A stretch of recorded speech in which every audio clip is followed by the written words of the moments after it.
Hello, welcome to this course titled Ethnography of Speaking. We will start with module 1 today. Before that, let us look at very briefly, of course, you have already probably seen the introductory video about what the course is all about. So, let me just give you a very short overview. This course is about language, as the title suggests. This is ethnography of speaking. So, it is not only about language, but language from the perspective of the society. The way the society, the cultural background, all of these contribute to how we speak, what we speak, to whom we speak. All of those things are they have a one-to-one relationship. They have they are contributing factors to each other and so on. So, language and society cannot be separated, and so when they actually go hand in hand, what are the different variables, what are the different domains that where we see this relationship, where we see the society contributing to language as a structure, as its usage, and what to say and what not to say.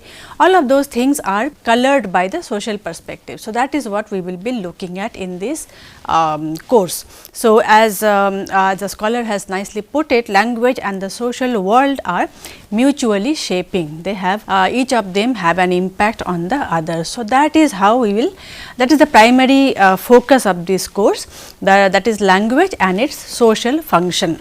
So, this is how the module 1 will pan out. This is a broad roadmap. Of course, we will sometimes some topics might spill over into the other lecture and so on, but broadly this is how we will go. So, lecture 1 we will introduce the topic, we will introduce the topic of looking at language from a social perspective. Within that we have one of the major subdomains within linguistics is that of sociolinguistics. So, what is sociolinguistics, how it came into existence, what are the historical factors about this field and so on, those things will be discussed in this lecture 1.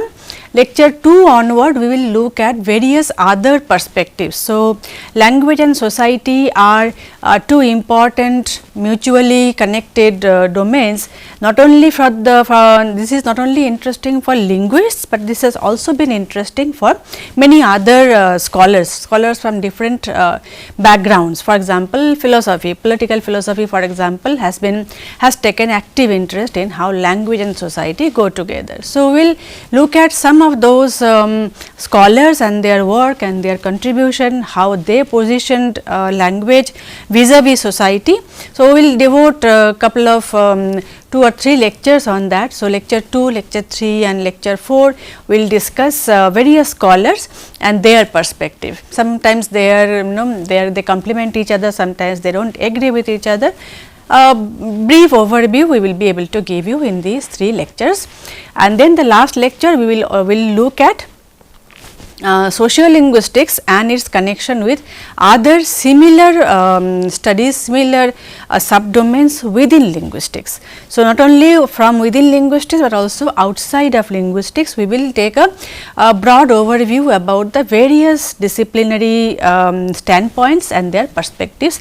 All of them have the center point of their interest is language and its connection with society. So, how are they similar, how are they different, what are the scopes and what are the some of their findings, this is what we will discuss. So, that is how we will go. So, we will start with lecture 1 today. Lecture 1, as I just said, we will be focusing primarily on the how sociolinguistics as a discipline came into being. But before that we need to take care of some definitional aspects. So, what about language? What is language? And is it only that something that only humans have?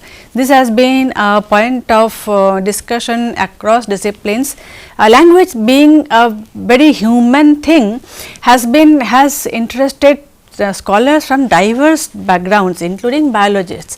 Now, when we say we humans are the only species with language, we need to have a very focused attention on certain aspects of communication, because language, if we equate language with any kind of communication, then we also see that we are similar to many other animals on a number of features. For example, Charles Hockett introduced the design features, which many of you might be already aware of. So, those features distinguish human language from animal communication.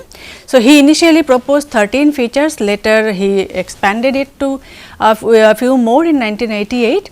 So, out of that 9 features we share with other animals, for example, the vocal auditory channel, the broadcast transmission, rapid fading, and so on and so forth. And there are some which are uniquely human. So, displacement, productivity, cultural transmission, duality of patterning, and so on. So, out of these 7, cultural transmission remains a significant design feature that separates us from the other species.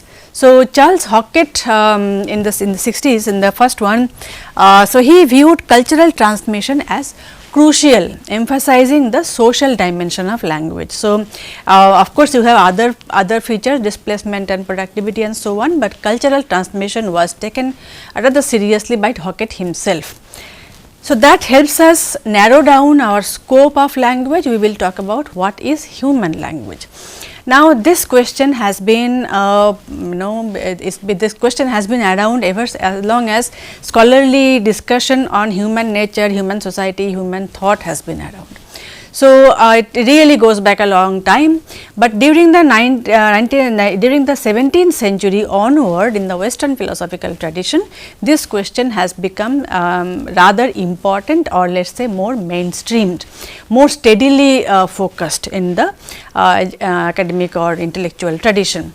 So, alongside linguists, philosophers, anthropologists, evolutionary biologists, all of them have had similar kind of interest in language. Now, because there is such a large number of theoretical positions, such a large number of contributions from all of these different quarters, Charles Taylor, we will take help from Charles Taylor in categorizing them. Of course, there are many other ways of categorizing, but for our purposes, his categories seem to work very well. So, Charles Taylor puts them in 2 different categories. One he calls enframing, and then the other he calls constitutive. So, depending the relationship of language, understanding of language with respect to society, with respect to culture, can be of 2 types. One is enframing. So, he defines enframing as understanding language within the framework of a picture of human life, behavior, purpose, and so on and so forth. So, the larger picture of human life is already a given. Now, we understand language within that. So, language, even though it is an important part of the human life, has a direct correlation with all of these different aspects of human life, but it is it does not predate the human culture itself. So, it is within that, but it is not, it is enframed by the human existence. That is one standpoint. And on the other hand, there is a second perspective called constitutive. Now, here language as making possible new purposes. So, language constitutes different kinds of realities, social or otherwise, and purposes, behavior, meaning, and so on and so forth. So, these are the 2 different types of standpoints. The most influential forms of enframing theory as per him are developed by the philosophers like Hobbes, Locke to Condillac and others. All of them of course go back to the 17th century. So, this is where it all started, and so he clubs them together as the enframing theories. On the other hand, we have our constitutive theory. One of the most notable among them is of course Herder, and many others, as we will eventually see. So, in this module we will discuss some of these theories and the specific contribution of some of the scholars. Now, before we get into the theoretical aspects, since we started with the question of what is language, let us see some definitional aspects, definitional properties. So, the first definition that I have quoted here is that by David Crystal. David Crystal calls it a natural human system of communication organized in terms of sounds, words, grammars, and used in a community. So, the focal point is structure and that it is a means of communication. Chomsky on the other hand, language is a set of formal symbols each finite in length and constructed out of a finite set of elements. No mention of outside actors like society. Mark Pagel, on the other hand, he calls it a piece of neural audio technology for rewiring other people's minds. Language's role in the transmission of the information that makes our societies possible. So, this is the other side of the spectrum. So, on the one hand you have language defined in a more narrow terms in terms of structure and limiting it to as a means of communication. On the other hand you have scholars like Mark Pagel and others, for example, Alfred Kroeber, another very well known American anthropologist. He calls language culture started when speech was available. And from that beginning the environment of either one led the other to develop, for enrichment of either one led the other to develop further. So, basically highlighting the intertwined nature of language and culture. So, the for culture to exist you need language. So, there is a lot of similarity between what Pagel and Kroeber say. So, the point that we are getting to, we might have already guessed, is that of course language is a means of communication, it is a tool, but if you trace the evolutionary aspects of language till today's time, whether you take a neuroscientific perspective or an evolutionary perspective, you cannot deny the social aspect of language. It stands out as one of the most important and significant part. So, language evolved as a tool for survival through cooperation, because when societies emerged, eventually when culture emerged, in order for you to survive, in order for you to prosper, cooperation was needed and language was an important tool there. Now, you might be wondering why Government of India definition is here. Just to give you an idea that language, everybody has a say there. So, it is not only the scholars from within linguistics, but not only the scholars from anthropology, sociology, psychology, other, but even the government of the day will have a say as to what constitutes a language and what does not. That is how intertwined language is with various aspects of society. The definition one can read, basically here the idea was that the number of speakers and various other factors, practical factors that government definitions of a language will take into account. So, now finally what is language for our purposes for this course? It is a tool for communication which is mutually intelligible, tool that encodes knowledge and that helps us to shape others' reality, that influences our reality, tools that help to make shared beliefs, values and practices. So, all of these together takes care of what is the social aspect, socio-cultural perspective on language.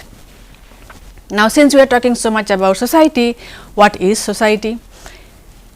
In this course, of course, it is not a sociology course, so we cannot go in detail or in very deep understanding of what society is, the nuances, but we need to have some definition there as well. So, the emergence of society is considered one of the great steps in evolution, because only when we came together as a society, only when we decided to cooperate for a common goal did society emerge, right. So, that is why not all the species created societies, it was a step in evolution. So, society represents emergent evolution, meaning it possesses new equalities not found in individuals separately. So, there are many definitions of societies that have been given.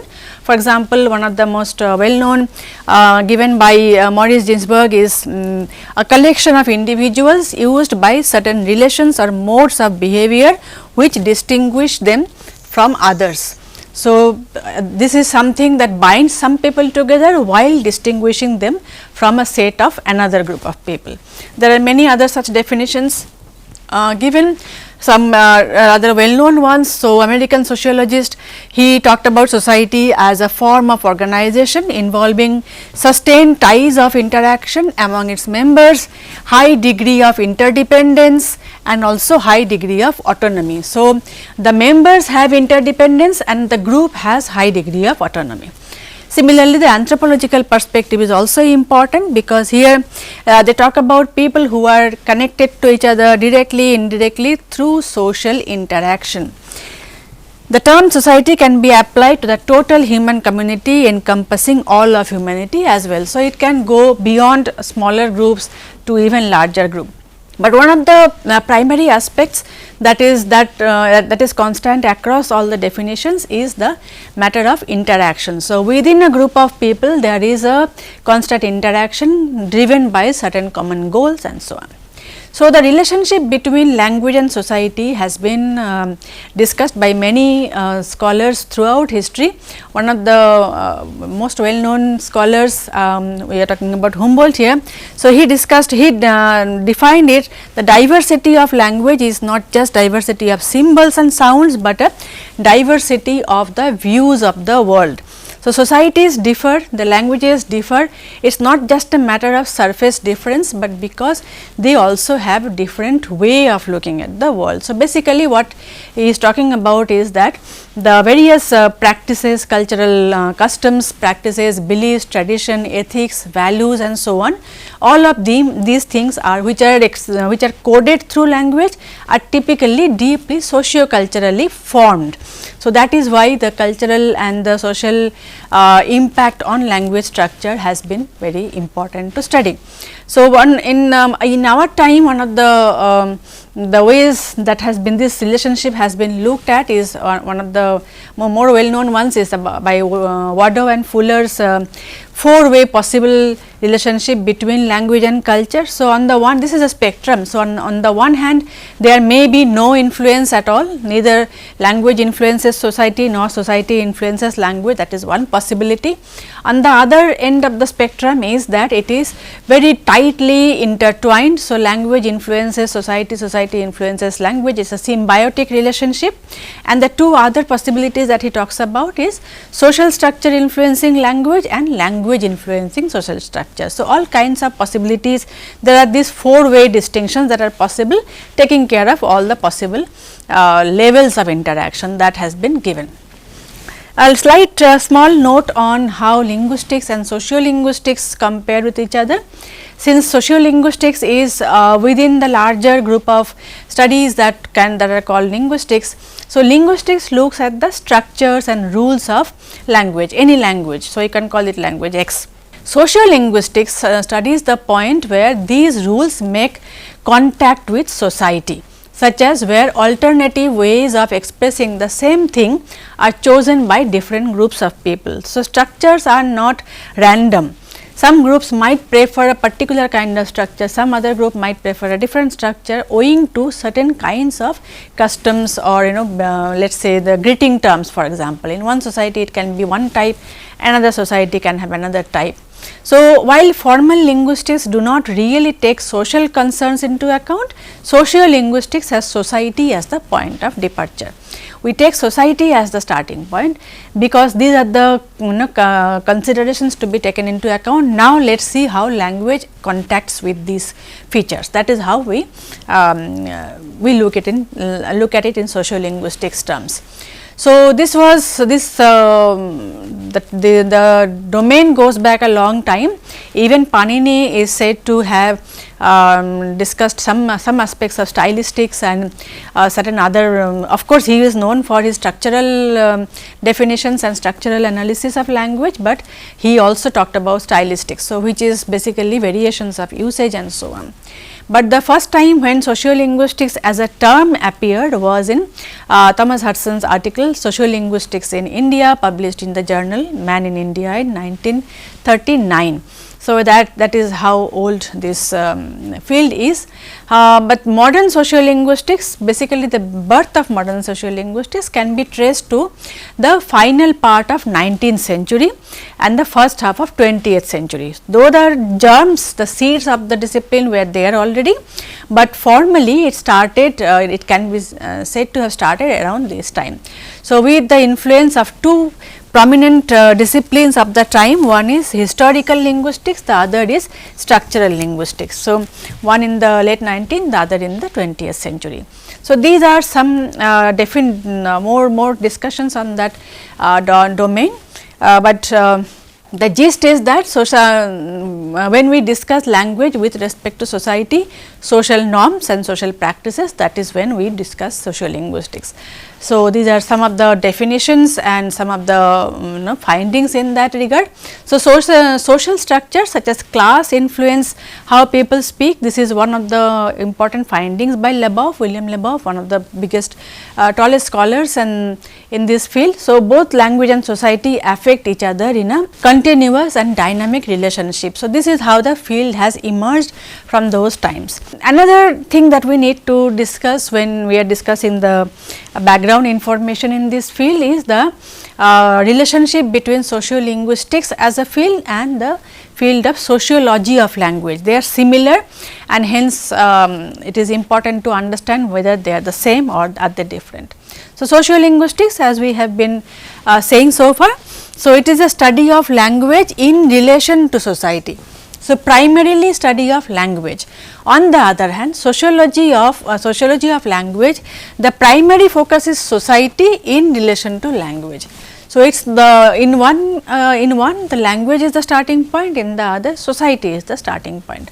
There are some common grounds, of course, because there is a lot of overlap, because both are talking about language and society, but the main difference is that a sociolinguist will refrain from drawing conclusion about society, whereas while a sociologist prefers to ignore discoveries related to language. So, there is this boundary that is disciplinary boundary that we adhere to and respect.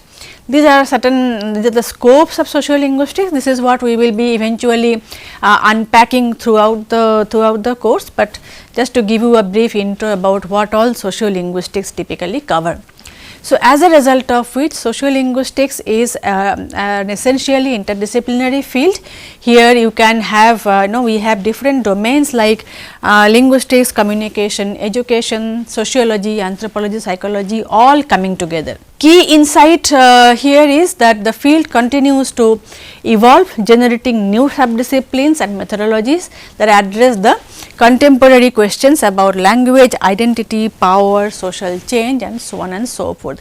Like any other scholarly discipline, this area also is constantly evolving as society changes, as the realities in the language also, because language typically will reflect the social changes. So, and as methodologies get more and more sharpened, we have more and more domains that are coming up. So, this is a brief history. So, the early foundations of course go back all the way to Kipersky actually has traced back the ancient roots of sociolinguistics all the way to Panini, Kipersky in 1979, and then this was followed by 1867 Whitney's social laws, where they talk about speech is not a personal possession, but a social. It belongs not to the individual, but to the member of society, because individuals are not outside of the society. So, even when one individual is using the language, this is in accordance with the social norms and so on.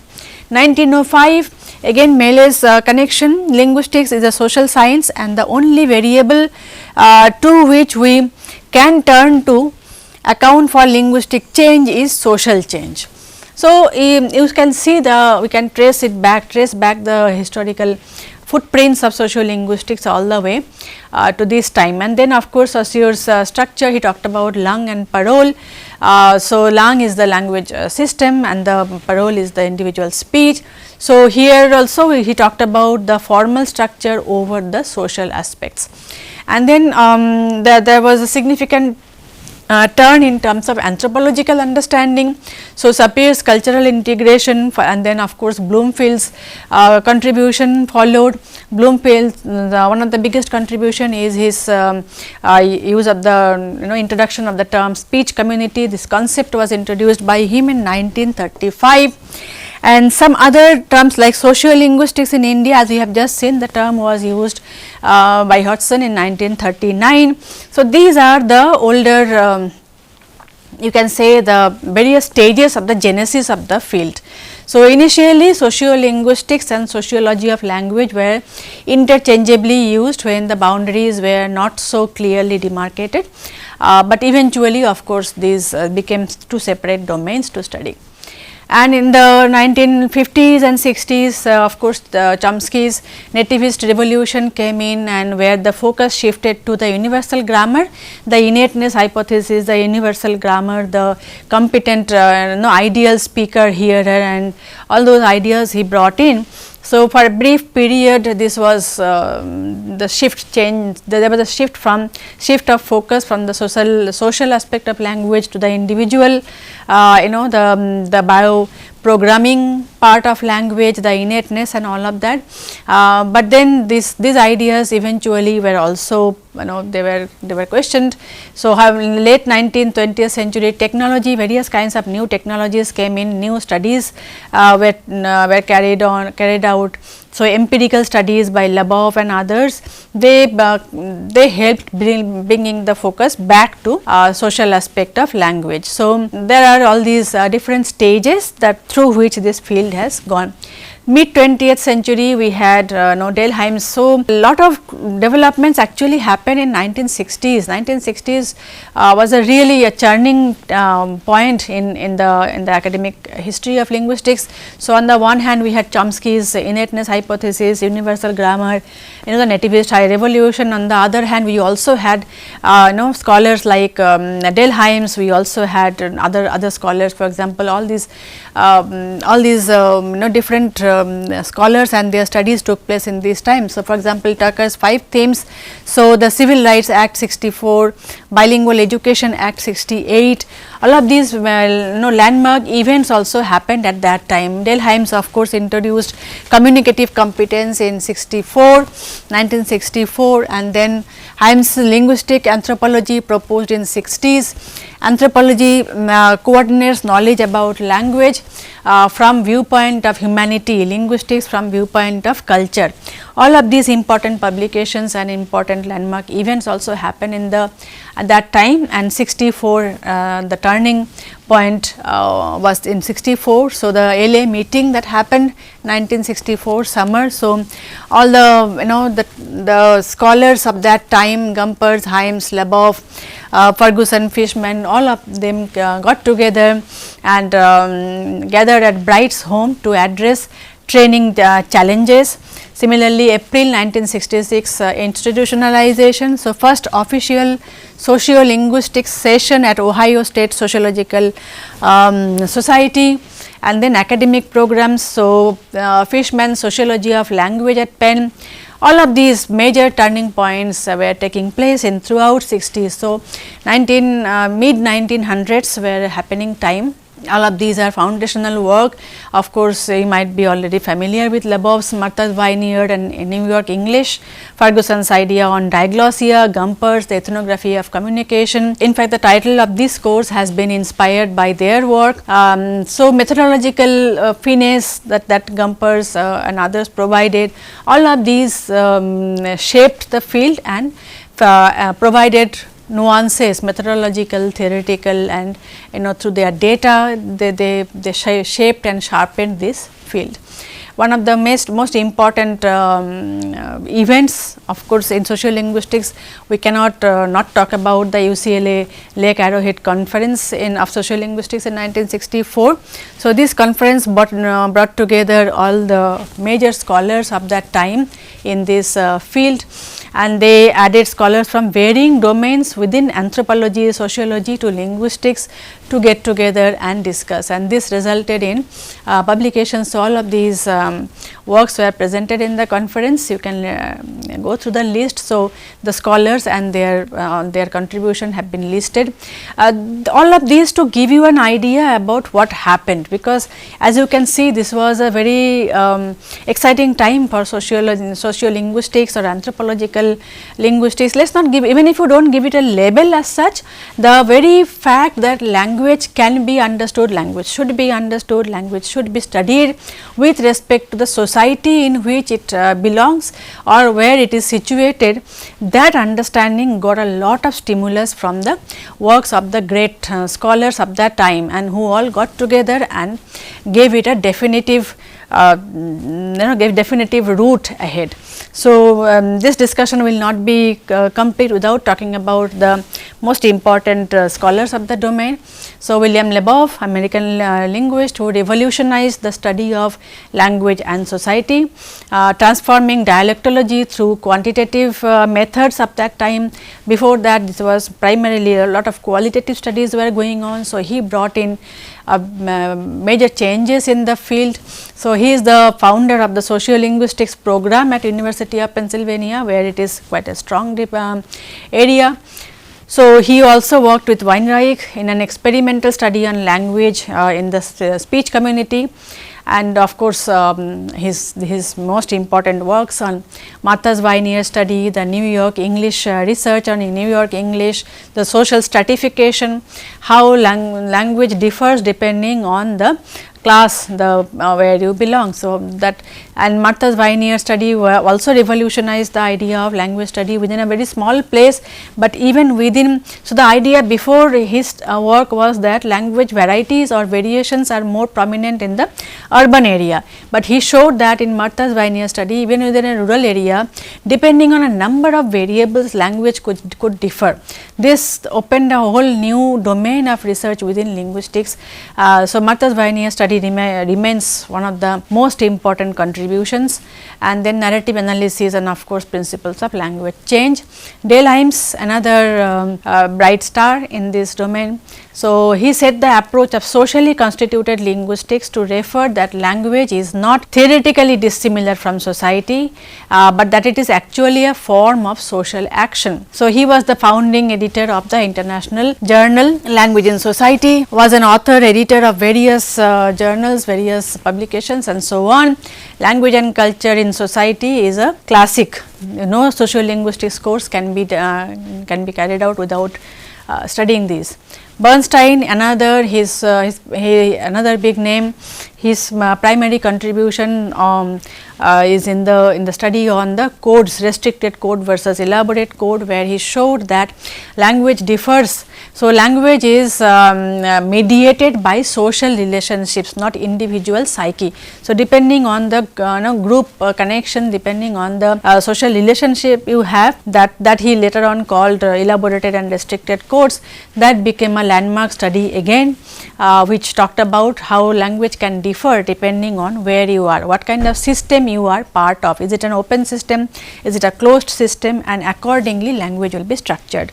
So, Bernstein, Sybil Toike, again another big name, so dominant name who contributed to this domain.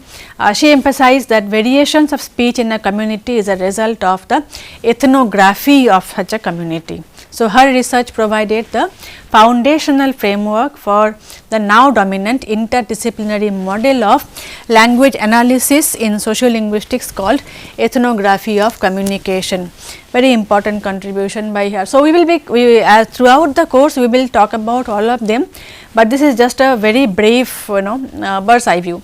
And we cannot not talk about Robin Lakoff, pioneer in gender linguistics. So, she was the professor of linguistics at UC Berkeley from 76 onwards. So, her groundbreaking work is in the domain of language and women's place. So, how language and gender interact, which has become now, of course, it is a established field, but she is credited with making it an established field in the first place. So, she talks about the dilemma that women must use women's language to appear feminine, but aren't taken seriously when they do. So, all of these studies are credited to her. So, lasting impact is she sparked gender oriented linguistic research throughout 70s and 80s. Talking power is one of her important contributions. 2004 revival republished the 1975 classic with commentary from other new generation researchers. So, Robin Lakoff remains very relevant even today. So, this is all about the really brief introduction to the field of linguistics and some names, and of course, throughout the course we will come back to them depending on the topic, but this is what gives you an idea about what the field of sociolinguistics is all about. In the next lecture we will take up the other perspective. Thank you.